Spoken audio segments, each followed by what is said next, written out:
what's really great about Far UVC and why it stands a little bit in a different space than the traditional UVC is because it acts on 2 or 3 main pathways within normal cells. And cells are kind of like this Rube Goldberg machine to begin with, right? We have made a bunch of different, very complex pathways, and if you throw a wrench into any of them, you can have some really detrimental effects in the cells. So as I mentioned, Far UVC is absorbed by DNA and RNA. So this means in our cells, we're now creating kinks, little tiny binds in the DNA where now our DNA synthase, which is streaming along, trying to replicate itself or just copy individual genes that it needs, it now runs into these kinks and has to repair them first. And that's a whole nother mechanism of proteins coming together to cut the DNA, take out the part that's wrong, replace it with the right nucleotide, and then start the whole process again.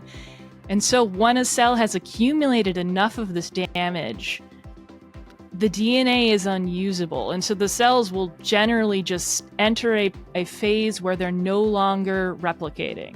So this is one of the things we look for if we were to prove that our lights are working. So this is something that I get to do quite regularly, is go to a location that has installed these devices, take before swabs of some of the surfaces in their office or locker room or what have you, turn on our lamps, and then go back to those same surfaces an hour, a couple hours later, swab again, and grow these 2 cultures up and show that there was a lot of bacteria to start with, and there's much less able to grow afterwards. So we're stopping the reproduction of these organisms.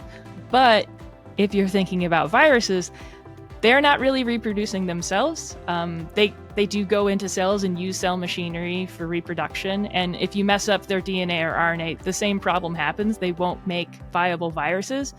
But because we're also acting directly on proteins, so as I mentioned, double bonds or bonds between different molecules absorb different wavelengths of light. And proteins, these bonds between proteins, really absorb very well the 222 nanometer light. So now it's starting to break apart the bonds that are holding the protein together.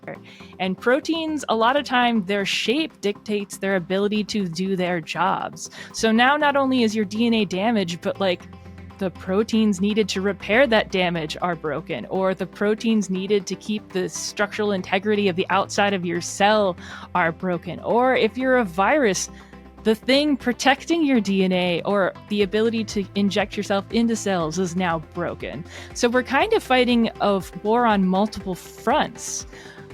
We don't really know which one's most potent, but the fact that Far UVC interacts with proteins is one of the reasons that it's a little bit better than traditional UVC at things that are very protein dense. Think bacterial spores, think molds, think bigger structures, or even tiny virions, little viruses that almost everything that they are is protein. So it's very interesting if you're thinking about it that we're just kind of going after these things that are attacking us at every turn using this particular wavelength of light. It sounds like something out of a superhero movie, where you're changing proteins and DNA, and some poor fella walks into the lab at the wrong time and now comes out as Spider-Man or something. Like, you're having really profound impacts at a DNA level, and at a protein level, and at a cellular level.